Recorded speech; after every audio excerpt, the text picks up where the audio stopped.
പവിത്രത്തിന്റെ രക്കം എപ്പിസോഡിലേക്ക് എല്ലാവർക്കും സ്വാഗതം. വിക്രം ജയിലിലാണ്. വിക്രമിന്റെ കേസ് വാദിക്കുന്നത് ശങ്കരനാരായണനാണ്. രാത്രി 10 മണി. ശങ്കരനാരായണൻ ഒരു ഫയൽ നോക്കിക്കൊണ്ടിരിക്കുകയാണ്. പത്മം അങ്ങോട്ടേക്ക് വരുന്നുണ്ട്. നിങ്ങൾ ഭക്ഷണം കഴിക്കുന്നില്ലേ എന്ന് ചോദിക്കുന്നുണ്ട് ശങ്കരനാരായണനോട്. പത്മം ഭക്ഷണം കഴിക്കാനൊക്കെ ടൈം ആയോ? ടൈം എത്രയെന്ന് ചോദിക്കുമ്പോൾ രാത്രി 10 മണിയായില്ലേ, നിങ്ങളിതൊന്നും അറിയുന്നില്ലേ എന്ന് ചോദിക്കുകയാണ്. ഉടനെ തന്നെ ശ്രീ അപ്പുറത്ത് തന്നെ നിൽക്കുന്നുണ്ട്. ശ്രീ ഇത് കേട്ടിട്ട് ചോദിക്കുന്നുണ്ട്, അച്ഛൻ എന്താ ടൈം പോണതൊന്നും അറിയുന്നില്ല? എന്തിനാ ഇത്രയും റിസ്ക് എടുത്ത് ഈ കേസ് വാദിക്കാൻ നിൽക്കുന്നത്? ഞാൻ ഈ കേസിനെ കുറിച്ച് എനിക്കറിയാവുന്ന അഡ്വക്കേറ്റ്സിനോടൊക്കെ ചോദിച്ചു. അവരെല്ലാം പറഞ്ഞത് ഇത് വിജയിക്കാൻ ഒട്ടും ചാൻസ് ഇല്ലാത്ത കേസാണെന്നാണ്. വിക്രം എന്തായാലും സ്വയം കുറ്റം സമ്മതിച്ചു. പ്രതി കുറ്റം സമ്മതിച്ച സ്ഥിതിക്ക് കേസ് വിജയിക്കത്തില്ല എന്നാണ് അവർ പറഞ്ഞത്. ഇത് കേട്ട് ശങ്കരനാരായണന് ദേഷ്യം വരുന്നുണ്ട്. എനിക്കറിയാത്ത അഡ്വക്കേറ്റ്സോ? ആരാണത്? ഇത് ഇത്തരം പോയിന്റ്സൊക്കെ ആര് പറഞ്ഞു നിന്നോട്? എനിക്കറിയാത്ത നിയമമില്ല. ഞാൻ എല്ലാം അറിഞ്ഞുകൊണ്ട് തന്നെയാണ് ഈ കേസ് ഏറ്റെടുത്തിരിക്കുന്നത്. ഇത് കേട്ട് ശ്രീ പറയുന്നുണ്ട്, അല്ല അച്ഛാ, ഞാൻ പറഞ്ഞത് നീ ഒന്നും പറയണ്ട. വിക്രമിനെ കുറിച്ചല്ലേ നീ പറയാൻ പോകുന്നത്? അവനെക്കുറിച്ച് എനിക്ക് നന്നായിട്ട് അറിയാം. അവൻ ആരാണെന്നും എന്താണെന്നും. പിന്നെ അവരെ സംശയിച്ച് ഞാൻ ഒരുപാട് തവണ എൻ്റെ മോളെ ഞാൻ വിഷമിപ്പിച്ചിട്ടുണ്ട്. പക്ഷേ ഇനി എനിക്കതിന് താല്പര്യമില്ല. എനിക്ക് എൻ്റെ മകളുടെ ജീവിതമാണിത്. അതുകൊണ്ട് തന്നെ ഞാനിത് ഈ കേസ് ഏറ്റെടുത്ത് ഈ കേസ് വിജയിപ്പിക്കുകയും ചെയ്യും. എന്തായാലും നീ ഇത്തരം കാര്യം അന്വേഷിക്കാൻ നിൽക്കണ്ട, എൻ്റെ കൺമുന്നിൽ പോ എന്ന് പറഞ്ഞ് ഗെറ്റ് ഔട്ട് അടിക്കുകയാണ് മകനെ. അങ്ങനെ ശ്രീ ദേഷ്യത്തോടെ അവിടെ നിന്നും ഇറങ്ങി പോകുന്നുണ്ട്. രാധയെ സ്നേഹിക്കുന്ന പരമോ രാധയുടെ അടുത്തേക്ക് വരുന്നുണ്ട്. രാധ ഓട്ടോയിൽ ഇരിക്കുകയാണ്. നേരം ഒരുപാട് വൈകിയിരിക്കുന്നു. വീട്ടിലേക്ക് പോകാനുള്ള തയ്യാറെടുപ്പിലാണ് രാധ. പരമുവിനെ കണ്ടതും പെട്ടെന്ന് വണ്ടിയിൽ നിന്നും ഇറങ്ങി വരുന്നുണ്ട്. പരമു, നീ എന്താ ഈ സമയത്ത് ഇവിടെ? അത് ഞാൻ നിന്നെ കാണാൻ വേണ്ടി വന്നതാ. എന്താ കാര്യമെന്ന് ചോദിക്കുന്നുണ്ട്. അല്ല, വിക്രമിന്റെ കേസ് നാളെയല്ലേ? അതെ. എന്തേ ചോദിച്ചത്? അല്ല, നീ അങ്ങോട്ടേക്ക് വരുന്നില്ലേ? നാളെ നമുക്ക് കോടതിയിലേക്ക് പോവാം, നമുക്ക് ഒരുമിച്ച് പോവാം. എന്താ സംഭവിക്കുന്നത് നമുക്ക് നേരിൽ കാണാമല്ലോ. അവനെ ശിക്ഷിക്കുന്നത് നമുക്ക് നേരിൽ കാണണമെന്ന് പറയുന്നു. ഉടനെ തന്നെ പരമു പറയുന്നുണ്ട്, വേദയുടെ അച്ഛൻ ശങ്കരനാരായണനാണ് വിക്രമിന്റെ കേസ് വാദിക്കുന്നതെന്ന് പറഞ്ഞു കേട്ടു രാധേ. ആണോ? അങ്ങനെയാണോ? എന്നാൽ അദ്ദേഹം ഇതിനു മുൻപും അവൻ്റെ കേസ് വാദിച്ചിട്ടുണ്ട്, ജയിപ്പിക്കുകയും ചെയ്തിട്ടുണ്ട്. അവനെ പുല്ല് പോലെയാണ് അദ്ദേഹം പുറത്തേക്ക് കൊണ്ടുവന്നത്. അതുപോലെ തന്നെ ആയിരിക്കുമോ ഈ കേസ് വാദിച്ചിട്ടും സംഭവിക്കാൻ പോകുന്നത്? അപ്പോൾ വിക്രം ശിക്ഷിക്കപ്പെടില്ലേ പരമു എന്ന് ചോദിക്കുകയാണ്. ഇത് കേട്ട് പരമു പറയുന്നുണ്ട്, നമുക്ക് നോക്കാം. എന്തായാലും ശിക്ഷിച്ചില്ലെങ്കിലും പുറത്തിറങ്ങുമല്ലോ അവൻ. അപ്പോൾ നമുക്ക് അവനക്ക് വേണ്ട ശിക്ഷ ഞാൻ തന്നെ കൊടുത്തോളാം. അല്ലെങ്കിൽ രാധേ, ആ വക്കീലിനെ നമുക്കങ്ങ് പൊക്കിയാലോ, ജസ്റ്റിസ് ശങ്കരനാരായണനെ എന്ന് ചോദിക്കുകയാണ്. ഉടനെ തന്നെ രാധ പറയുന്നുണ്ട്, ദേ പരമു, വേണ്ടാത്ത കാര്യത്തിലൊന്നും പോവല്ലേ നീ.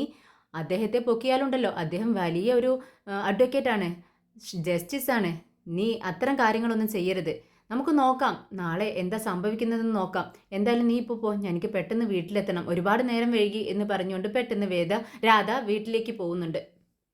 അങ്ങനെ പിറ്റേ ദിവസം വിക്രമിൻ്റെ കേസ് കോടതിയിൽ എത്തുന്നുണ്ട്. എല്ലാവരും ആകാംക്ഷയോടെ കോടതിയിലേക്ക് എത്തുന്നുണ്ട്. വിക്രമിൻ്റെ ഫാമിലി എല്ലാവരും ഉണ്ട്. അച്ഛനെയും കൂടെ കൂട്ടിക്കൊണ്ടുവന്നിരിക്കുകയാണ് കമലാമ്മ. മാഷിന് ഒട്ടും തന്നെ അങ്ങോട്ടേക്ക് വരാൻ താല്പര്യമില്ല. എന്തിനാ കമലം എന്നെ ഇങ്ങോട്ട് കൊണ്ടുവന്നിരിക്കുന്നതെന്ന് ചോദിക്കുന്നുണ്ട്. ഉടനെ കമലാമ്മ പറയുന്നുണ്ട്, നിങ്ങൾ എന്തിനാ ഇങ്ങനെ ടെൻഷൻ അടിക്കുന്നത്? ടെൻഷനോ? എനിക്കെന്ത് ടെൻഷൻ? അവൻ ശിക്ഷിക്കപ്പെടും എന്നുള്ളത് എനിക്ക് ഉറപ്പാണ്, അതിൽ സംശയമൊന്നുമില്ല എന്നാണ് മാഷ് പറയുന്നത്. എന്നാൽ കമലാമ്മ പറയുന്നത്, അവൻ്റെ കേസ് വാദിക്കുന്നതേ നമ്മുടെ വേദമോളുടെ അച്ഛനാ, അതുകൊണ്ട് അവനെ പുറത്തിറങ്ങുമെന്ന് എനിക്ക് വിശ്വാസമുണ്ട്. എന്തായാലും നമുക്ക് നോക്കാം എന്നും പറഞ്ഞുകൊണ്ട് അവർ കാത്തു നിൽക്കുവാണ്. അപ്പോഴേക്കും അങ്ങോട്ടേക്ക് നമ്മുടെ ശ്രീനിവാസൻ സാറും എല്ലാവരും വരുന്നുണ്ട്. രാധ വരുന്നുണ്ട്, പരമു, എല്ലാവരും. വിക്രമിൻ്റെ കേസ്, വിക്രമിന് ശിക്ഷ കിട്ടണമെന്ന ഉദ്ദേശത്തോടെയാണ് അവരെല്ലാം വരുന്നത്. ശ്രീനിവാസൻ സാർ കൂടെയുള്ളവരോട് പറയുന്നുണ്ട്, എൻ്റെ ജ്യേഷ്ഠൻ്റെ മകനെയാണ് അവൻ കൊന്നിരിക്കുന്നത്, അതുകൊണ്ട് തന്നെ അവനക്ക് ശിക്ഷ കിട്ടിയിരിക്കണം. ഇനി കോടതി ശിക്ഷിച്ചില്ലെങ്കിലും അവൻ പുറത്തിറങ്ങുമ്പോൾ അവനക്ക് വേണ്ട ശിക്ഷ ഞാൻ കൊടുത്തിരിക്കുമെന്നാണ് ശ്രീനിവാസൻ സാർ പറയുന്നത്. അങ്ങനെ എല്ലാവരും അകത്തേക്ക് കയറുവാണ്. അപ്പോഴേക്കും വിക്രമിനെ പോലീസുകാർ അങ്ങോട്ടേക്ക് എത്തിക്കുന്നുണ്ട്. വേദ പെട്ടെന്ന് തന്നെ ദർശൻ്റെ അടുത്തേക്ക് ചെല്ലുന്നുണ്ട്. ദർശനോട് പറയുന്നുണ്ട്, ദർശൻ, എനിക്ക് വിക്രമിനോട് ഒന്ന് സംസാരിക്കണം. ഓക്കെ, ഒരു 5 മിനിറ്റ് സമയം തരാം, പെട്ടെന്ന് തന്നെ സംസാരിക്കണം എന്ന് പറയുന്നു. വേദ പെട്ടെന്ന് വിക്രമിൻ്റെ അടുത്ത് ചെന്ന് പറയുന്നുണ്ട്, വിക്രം, ടെൻഷനൊന്നും വേണ്ട, നിനക്ക് ജാമ്യം കിട്ടും, അച്ഛന് വിശ്വാസമുണ്ടെന്ന് പറയുന്നു. എനിക്ക് വിശ്വാസമില്ലെന്നാണ് വിക്രം പറയുന്നത്. നീ ആത്മവിശ്വാസത്തോടെ ഇരിക്കും വിക്രം, എന്താ നീ ഇങ്ങനെ ടെൻഷൻ ആവല്ലേ എന്ന് പറഞ്ഞ് സമാധാനിപ്പിക്കുന്നുണ്ട്. തൻ്റെ കയ്യിൽ അമ്പലത്തിൽ പോയി വന്നതിൻ്റെ ഒരു കുറിയെല്ലാം ഉണ്ട്, അതെല്ലാം തൊട്ടു കൊടുക്കുകയാണ് വിക്രമിന്. അങ്ങനെ എല്ലാവരും അകത്തേക്ക് കയറി പോകുന്നുണ്ട്. അങ്ങനെ ജസ്റ്റിസും വരുന്നുണ്ട്. കോടതിക്കുള്ളിൽ വിക്രം പ്രതിക്കൂട്ടിൽ കയറി നിൽക്കുവാണ്. എതിർവക്കീൽ വാദം തുടങ്ങിയിട്ടുണ്ട്.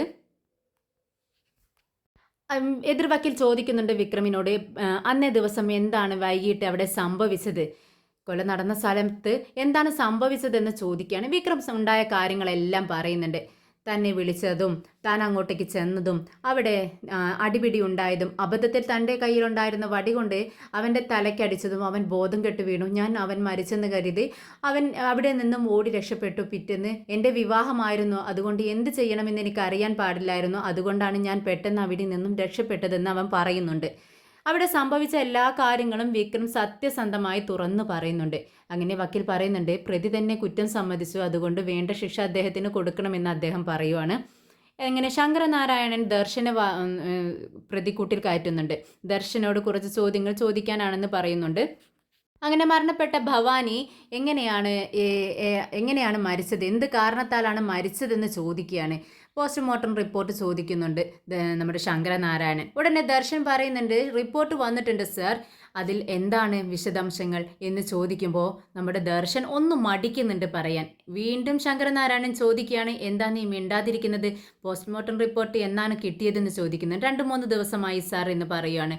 എങ്കിൽ പറയൂ, എന്താണ് അതിൻ്റെ റിപ്പോർട്ട്, ഉറക്കെ പറയണമെന്ന് പറയുന്നു. ഉടനെ തന്നെ ദർശൻ പറയുന്നുണ്ട്, അതിൽ പുറത്ത് ഏറ്റ ഒരു കത്തി കൊണ്ടുള്ള കുത്തുകൊണ്ടാണ് അവനക്ക് അപകടം പറ്റിയത് എന്നാണ് അതിൽ കാണുന്നതെന്ന് പറയുന്നു. അപ്പോൾ തലക്കടിച്ചത് കൊണ്ടല്ല അവനക്ക് മരണം സംഭവിച്ചിരിക്കുന്നത് അല്ലേ എന്ന് ചോദിക്കുകയാണ്. അല്ല സാർ എന്ന് പറയുന്നു. അപ്പോൾ എങ്ങനെയാണ് എൻ്റെ കക്ഷി കുറ്റക്കാരനാവുന്നത് എന്ന് ചോദിക്കുമ്പോൾ ദർശൻ പറയുന്നുണ്ട്, സാർ അവൻ പറയുന്നത് കള്ളമായിരിക്കും, വിക്രം പറയുന്നത് കള്ളമായിരിക്കും, അവൻ തന്നെയായിരിക്കും ഇതിന് പിറകിൽ, അവൻ കേസിനെ വളച്ചൊടിക്കുക ആയിരിക്കും എന്ന് പറയുന്നു. ഉടനെ തന്നെ ശങ്കരനാരായണൻ പറയുന്നുണ്ട്, ഇതിനെല്ലാം തെളിവുണ്ടോ എന്ന് ചോദിക്കുമ്പോൾ ഇല്ല സാർ, ആ കത്തി ഞങ്ങൾക്ക് കിട്ടിയിട്ടില്ല, ആ ആയുധം ഞങ്ങൾക്ക് കിട്ടിയിട്ടില്ലെന്ന് പറയുന്നു. ഉടനെ തന്നെ ജസ്റ്റിസ് വിധി പറയുവാണ്, ഒരാഴ്ചത്തേക്ക് ദർശന് സമയം കൊടുക്കുകയാണ് ആ ഒരു ആയുധം കണ്ടുപിടിക്കാൻ വേണ്ടി. എങ്കിൽ മാത്രമേ തെളിവുണ്ടാവത്തുള്ളൂ. അതുവരേക്കും ജാമ്യത്തിൽ വിടാൻ വേണ്ടി കൽപ്പിക്കുന്നു. വിക്രമിനെ ജാമ്യത്തിൽ വിടണമെന്ന് പറയുന്നു. അങ്ങനെ അവർക്ക് എല്ലാവർക്കും സന്തോഷമാവുകയാണ്. കമലാമ്മ ദൈവത്തോട് നന്ദി പറയുന്നുണ്ട്. വിക്രം സന്തോഷത്തോടെ വേഗതയുടെ മുഖത്തേക്ക് നോക്കുന്നു. എന്നാൽ സന്തോഷമില്ലാത്ത 2 വ്യക്തികളുമുണ്ട്, രാധയും പരമവും, പിന്നീട് ശ്രീനിവാസൻ സാറും ഒക്കെ ദേഷ്യത്തോടെ ഇങ്ങനെ ഇരിക്കുകയാണ്. പിന്നെ എന്ത് സംഭവിച്ചു, തൻ്റെ മകനെ പോലെ താൻ സ്നേഹിച്ച അവൻ എന്ത് സംഭവിച്ചു എന്ന് അദ്ദേഹത്തിന് മനസ്സിലാവുന്നില്ല. അങ്ങനെ വേദിയും കമലാമ്മയും പത്മവും ഒക്കെ കോടതിക്ക് പുറത്തേക്ക് വരുന്നുണ്ട്. കമലാമ്മ നമ്മുടെ വേദിയുടെ അടുത്തേക്ക് ഓടി വരുവാണ്. എന്നിട്ട് പറയുന്നുണ്ട്, മോളെ, നിന്നെയും വിക്രമിനെയും ദൈവം ചേർത്ത് വെച്ചത് വെറുതെയല്ല, നീ അവനെ എപ്പോഴും രക്ഷിച്ചുകൊണ്ടേയിരിക്കുന്നു, എല്ലാ ആപത്തിൽ നിന്നും നീ അവനെ രക്ഷിക്കുന്നു. എന്തായാലും നിങ്ങൾ 2 പേരും 100 വർഷം ദീർഘായുസോടുകൂടി ഇരിക്കട്ടെ എന്ന് പറഞ്ഞ് കമലാമ്മ അവരെ അനുഗ്രഹിക്കുകയാണ്. ഉടനെ പത്മം പറയുന്നുണ്ട്, മോളെ, നീ ഫസ്റ്റ് അച്ഛൻ്റെ അടുത്തേക്ക് കേസ് ഏറ്റെടുക്കണമെന്ന് പറഞ്ഞു വരുമ്പോൾ എനിക്ക് ഒട്ടും ആത്മവിശ്വാസം ഉണ്ടായിരുന്നില്ല. പക്ഷേ നിന്റെ വിശ്വാസം നിന്നെ രക്ഷിച്ചു.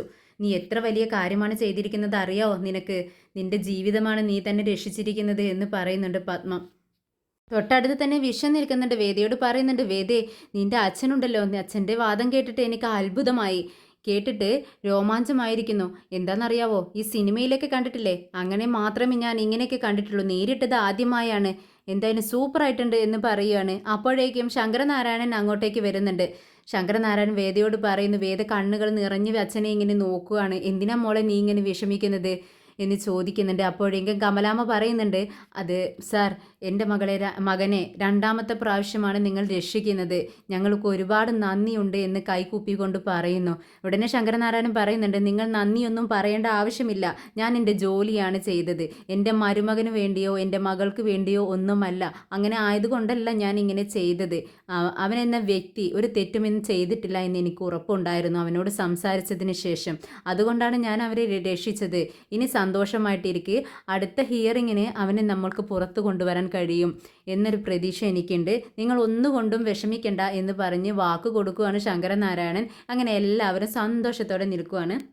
അപ്പോഴേക്കും മാഷ് ശങ്കരനാരായണനോട് ചോദിക്കുന്നുണ്ട്, എല്ലാവരും സന്തോഷിക്കേണ്ട, അവനെ കേസ് തെളിയിക്കാനായി ഒരാഴ്ചത്തെ സമയം ജസ്റ്റിസ് കൊടുത്തിട്ടുണ്ട് എന്ന് പറയുകയാണ്.